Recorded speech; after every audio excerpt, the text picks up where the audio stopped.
Welcome to the Explosive Strength Podcast with Jacob.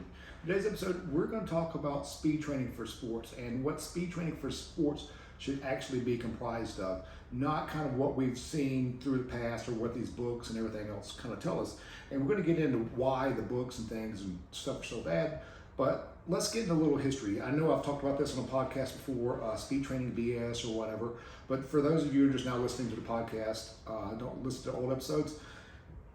After World War II, the Russians, USSR, was trying to dominate the Olympic sports. So after World War II, they sent coaches, cameramen, and scientists to the Olympic Games to see kind of what the events were and stuff and try to come up with a plan to win.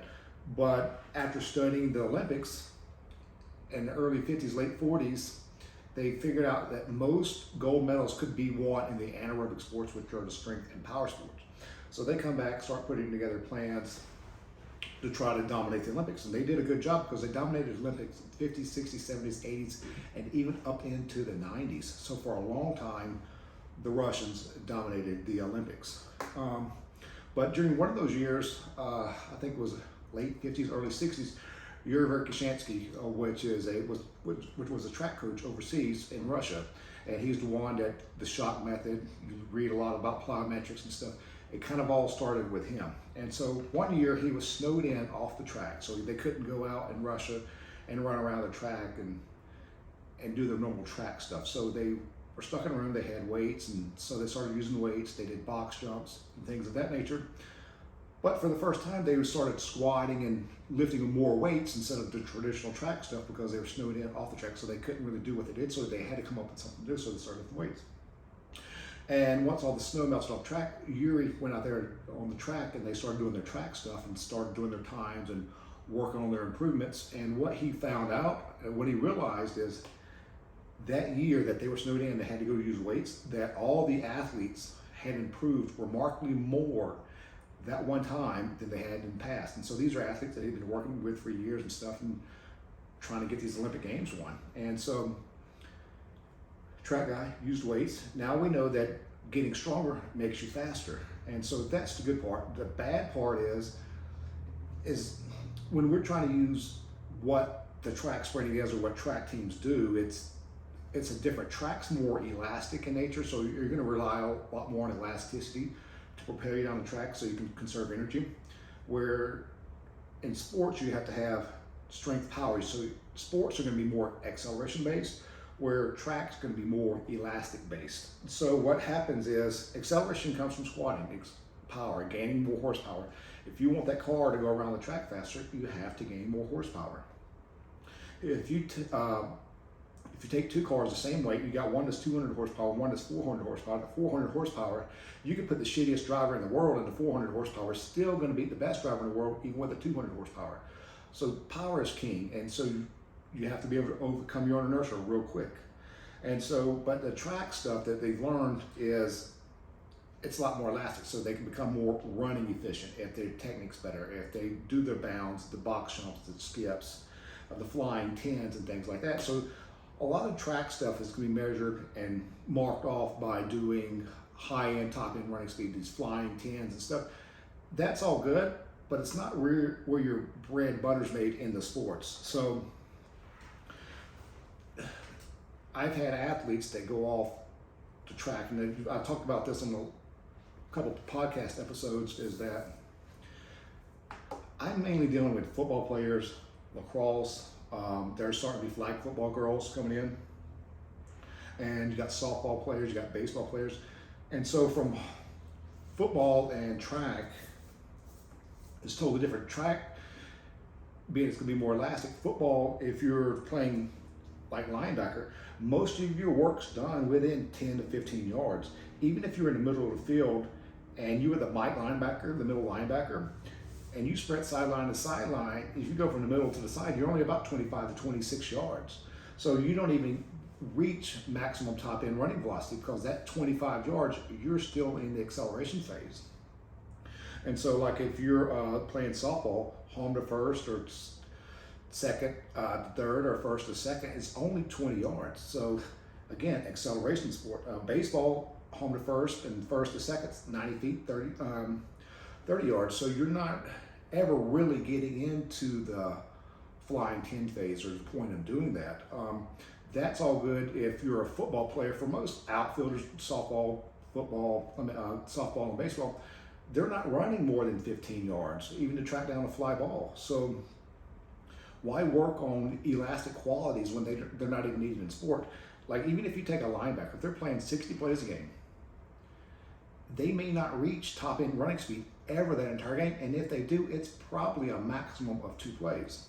And so what I'm trying to get into with the elastic training and the stuff that you see in all these books, it's all based off of track. It's all based off of even, look at Ben Johnson back in the day, the Canadian sprinter, squatting 600 pounds. He was strong and he was also fast, but he was also highly elastic, like Gunnar Werther Gunnar. He was also extremely powerful guy. And if you look at Bolt's a lot more elastic than those guys. But if you were to look at the track and you were go to YouTube, look at Usain Bolt and track all of his stuff. If you watch him in the first 50 meters, he's not at the front at all. He's not even anywhere close to the front. He may be at 4th place at best. And so if the track world, the fastest guy in the world, he's known as the fastest guy in the world, he is the fastest guy in the 100 meter. But if that track was shortened to 50 meters, he would never win a race. And so I was trying to tell a kid that came home, college kids like to come back, talk to me and talk about what they're doing and talk about, hey, Jared, what this and stuff. And I try to educate as many people as I can. And I even had a dad say, hey, Jared, we're going to be back in a couple of weeks. We're finishing up some speed and agility lessons, which frustrates the absolute piss out of me, because when someone signs up for the gym, I show them the improvements in the 40-yard dash that I track per month on everybody. So you can show them 10, 15 different people. And I don't know if they're looking at you with beer goggles on or what the hell they're looking at you with, but I'm trying, okay, we're getting faster. And I'm tracking this kid's sprint speed, 40-yard dash per month, to show him that his son's actually getting faster. But then everybody thinks, I got to go do speed and agility. I got to go do the speed and agility lessons. Well, that's absolute garbage. Speed and agility is the ability to change direction while moving. The stronger you are, so if you got mass X moving at a certain rate of speed, in order to get that max to change direction, you have to overcome inertia. So if you don't have the strength and the force to put in the ground, overcome, say, 200 pounds moving at 15 miles an hour, you got to have enough force in order to redirect that body mass to get to the next direction. So if you don't have strength, that body mass is not going to be redirected like you want to. Just like, look at a heavy 300-pound lineman that's not very strong. They call it fat man shuffle. He can't really bend and move because he don't have the strength to move that mass that he's moving at that certain rate of speed. And so that really gets my nerves. Like, okay, I try to explain as much as I can while they're here, what they're doing. I'm trying to show the parents that I'm getting results. You know, like if you go to other places, they're going to have a lot more random exercise. If you come to Explosive Mechanics, we do a lot of the same things over and over. We try, for most of my people that come every day, we try to bench 3 days a week, and we try to squat 3 days a week. We bench, we flat bench. We don't come in one day flat bench, next day incline, next day floor press, next day do dumbbell incline, next day do dumbbell bench, next time do a cambered bar bench. No, you can do that stuff once you have acquired a certain strength level, but to go from point A to point B, you have to do the same stupid stuff over and over. It's not flashy, it's not sexy, it's not fancy. It's just what it takes to go from point A to point B. Wrote that book on the dumbbell jump. So like, you have a certain rotation of the dumbbells. We don't jump around. We have to got to get 1 out of the way. We got to get 2 out of the way. We got to get 3 out of the way. We got to get 4 out of the way.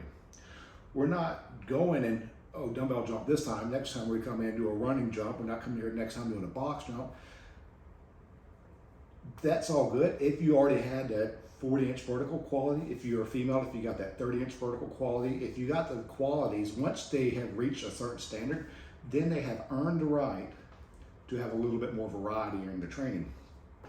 But unless you're at that level, you don't deserve variety because you never put the work in to get to where you need to be.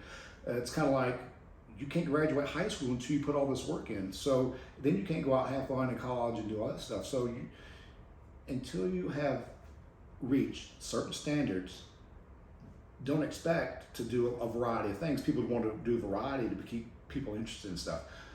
I don't care about variety. I care about the results. And so I'm going to track and monitor results. A lot of people don't monitor and test a 40-yard dash like I do every month.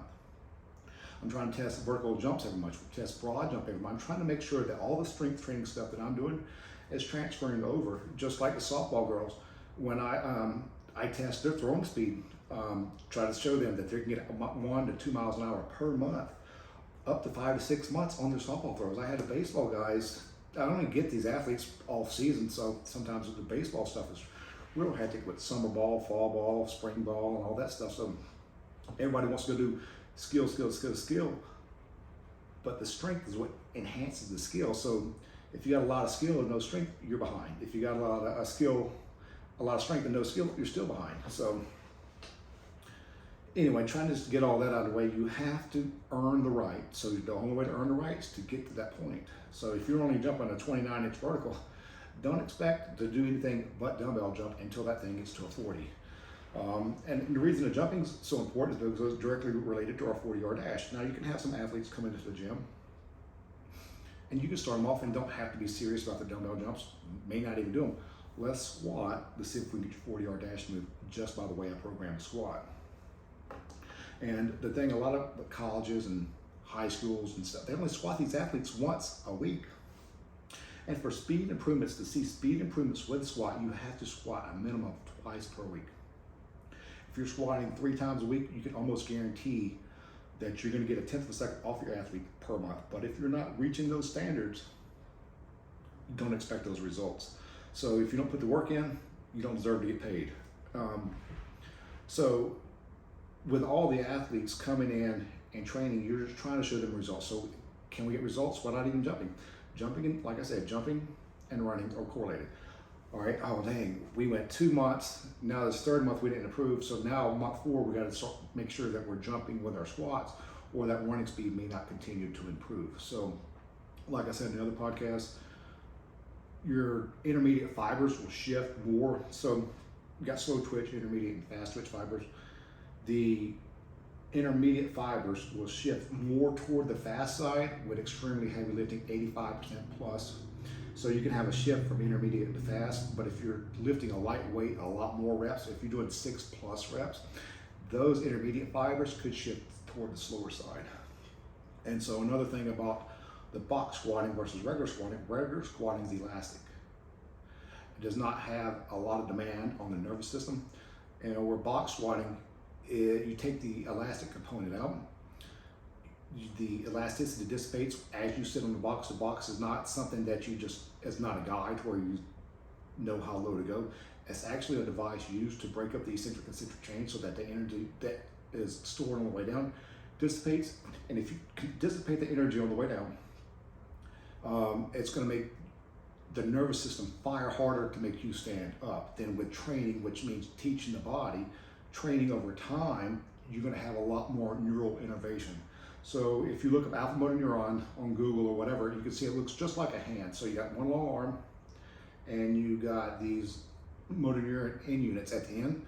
And so if you got your thumb and your pinky finger right now naturally pulling on that fiber, it's only going to squeeze and contract so much.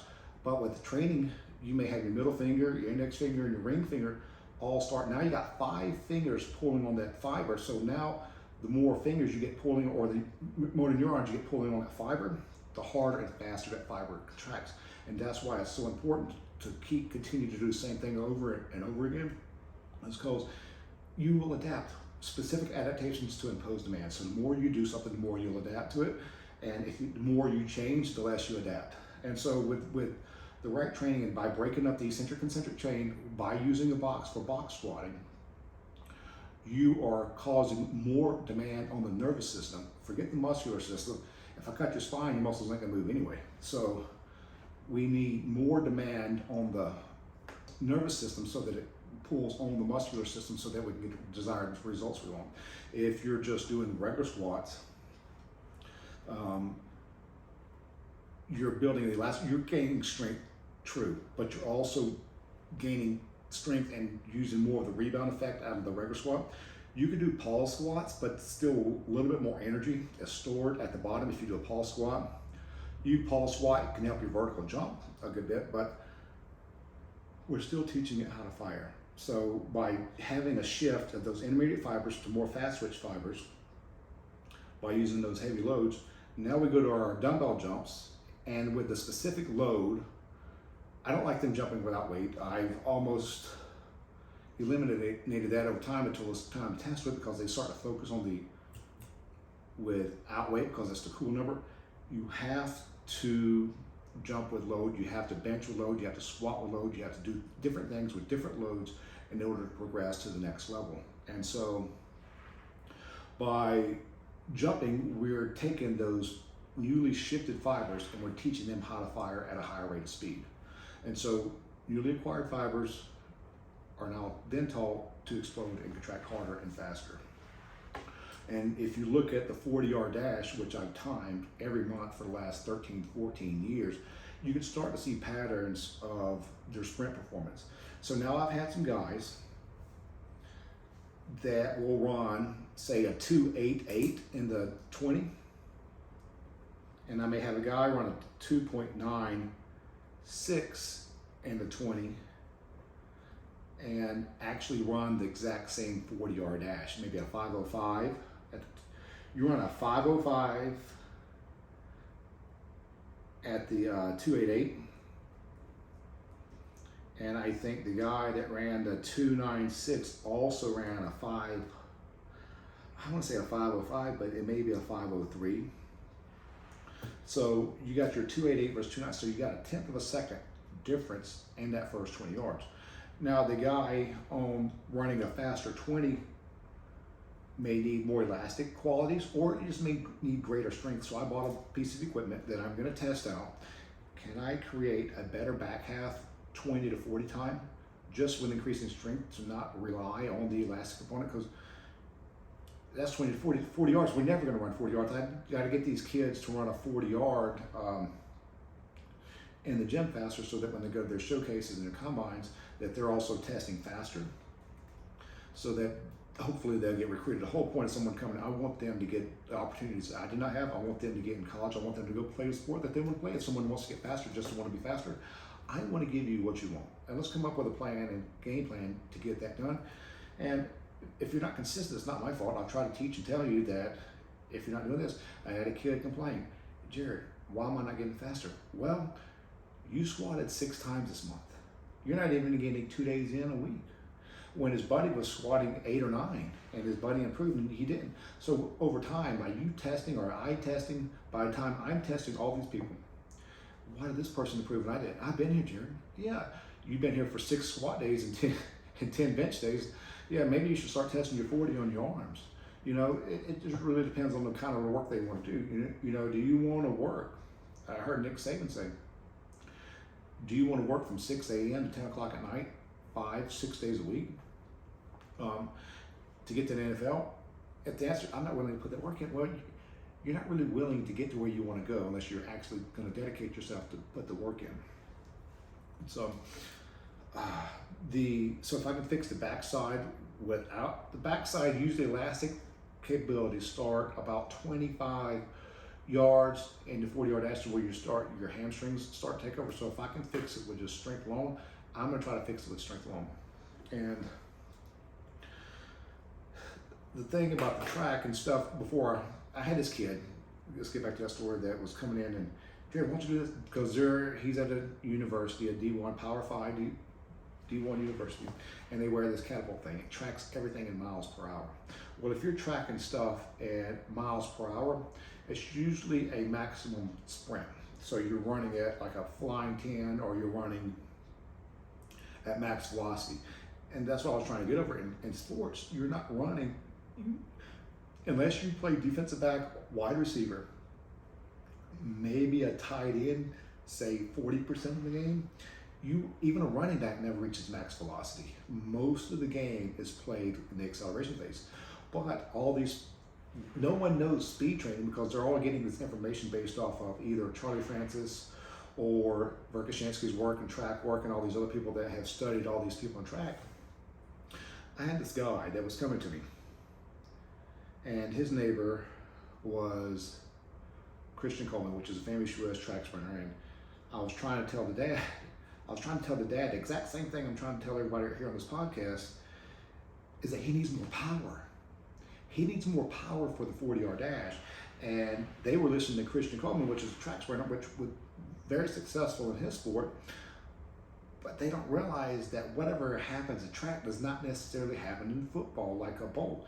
He's not winning in the first 50 meters. He would never be recognized as who he is if it went for the 100 meters, if it went for the longer distance. So I was trying to tell the dad, the kid, I don't understand it. I was trying to get him to squat 1.83 or 1.85, somewhere in that range, at his times his body weight at 6 meters per second, which would yield the 40-yard dash that we need to. And so then we need to get to where you're jumping a 30-inch vertical with 35s. Let's take care of these little check mark things. Okay, we have this, we have this, we have this. All right, so now we got all these, then it should come over here and work. But what happened is they let these track people start getting in their ear. The kid did not come to the gym as much. I started listening. Dad was overrunning them. I said, you can't do that. And I showed him all the 40-yard dash. I spent about 13 hours in total, not at one time, talking and trying to educate, trying to show them the squat ratios, trying to show them this, trying to show them technique is not as important as what people think it is. It may be in track because it's a long distance. You have to conserve energy. You don't need to get tired. So the more energy you conserve, the more energy you'll have for a longer race. We're playing football. Everything's played within about 10 to 15 yards. If you're a Sam linebacker, you're within 10 to 15 yards. You're in a small little box. And so you have to have the ability to accelerate. And so the only way to accelerate is to gain more strength. Like they did a research years ago, the athletes that squatted 2.1 times their body weight were significantly faster than the athletes that squatted 1.9. I keep saying that over and over. And I saw in the book, I was looking at characteristics of elite sprinters. Although it dealt with track athletes, characteristics of elite sprinters able to squat 2.5 times their body weight. So that allowed me and showed me that we see all these fancy drills and all this other BS out there, and all these people want to do wall drills. Hey, you need to do this drill. No, the drills are not necessary. So they're selling in drills to make you look. So I've had people that have gone to speed training. They look better when they run, but they don't time any better. So what the hell's the point in looking better if you're going to run the same damn thing? I'd rather look like ass and have a lot better 40-yard time. Then it's going to be a lot more impressive. Oh, look how that guy's running. Oh, well, if you'd clean up this technique, you'd be even faster. Ah, man, I hate this crap. So I even had a kid that was videoed that had arms swinging, nothing like you would think a sprint looked like. It's like, holy. And this kid actually outran a lot of kids in the gym. And everybody's like, how's that possible? I said, it's relative strength. He is stronger than you relative to how much he weighs. So, well, if you clear this technique, oh, geez. Do you run, if you're a linebacker, if you're on first, you're not going to be perfect. You're looking at home as you're running. You're not doing perfect running technique. You never use perfect running technique. Look at a wide receiver catch the ball. Are they use perfect running technique? No. You got external load, which is your pads, trying to run down the field. So you need to learn how to move external mass. And if you can't do that, you're never going to be fast. You may be faster in track, but in sports, you're not going to be faster. So anyway, let's get back to that story with the kid. He started becoming inconsistent, started listening to Mr. Track down the street. But his dad knew, because I took this kid from 265 dash to repping 315 for sets of 3, knowing I can increase the power. And so the kid still comes in and out, but he's very consistent now because his dad says he's got to get power, he's got to get power. I understand that, but you can't keep running and listening to the track guy down the street. And so over time, this kid has gone from running a 2.83 in the 20 to running a 2.89 20. And I'm just like, geez, all this track running is always destroyed my football players.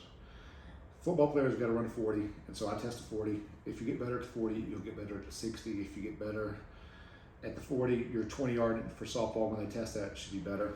But the whole thing is I try to tell them, you get slower and slower. And so I even showed him some examples of kids that have done track before. My goal is, like I said, is to help these kids get scholarships. So when they go to camps, they're getting time. But high school coaches, so many people I'm probably the 1% out there that know, because I'm not copying what these people are doing in track. I'm getting them stronger. I'm monitoring their squat speeds. I'm trying to see what the limiting factor is for a while we're not going from point A to point B. We're not doing a stupid drill for this. We're not doing a stupid drill for that, because it's all about how strong you are relative. And if there's something missing, we need to figure that out. But anyway, like I said in some other podcasts, I had this kid, before track season, he ran a 4.8 40-yard dash. After track season, he ran a 5.2. I told him not to run track. It was going to make him slower. And the thing about track versus sports is he got better. He got better to 100 and he got better to 200 in track. But when he came back, his 40-yard dash was down. I don't give a crap if he ran a 10-second 100. If he came back and he ran a 5.2 40 and he gets tested at a 5.2 40, no football coach is going to want a linebacker running a 5.2 40-yard dash. And so I don't care how good their damn game film is. You see this happen all the time in the NFL. If you're a linebacker and you run a bad 40-yard dash at a combine, you don't make the team. They don't even look at you. Years ago, the Falcons had a Steve 4.56 40-yard dash. If you didn't run a 4.56 40-yard dash, they did not even pull your film, they didn't talk to you. So what they do is they'd circle everyone that ran a 4.56 or faster. Then they pull their film, then they watch to see if they can play. And so if you're not meeting these standards, so I had another kid, he went to a private school. So sometimes private schools have a little bit better opportunities to hire coaches that didn't have to go to school to get their teaching degree. This kid ran a 5.1, come out of track season, he ran a 5.3. Another kid went from a 4.7 to a 4.9. Another kid went from a 5.1 to a 5.4. Another kid went from a 4.6 to a 4.9 40. How can we afford to go from a 4.6 to a 4.9 40? Track ends in May. You got spring practice if you're in high school in May.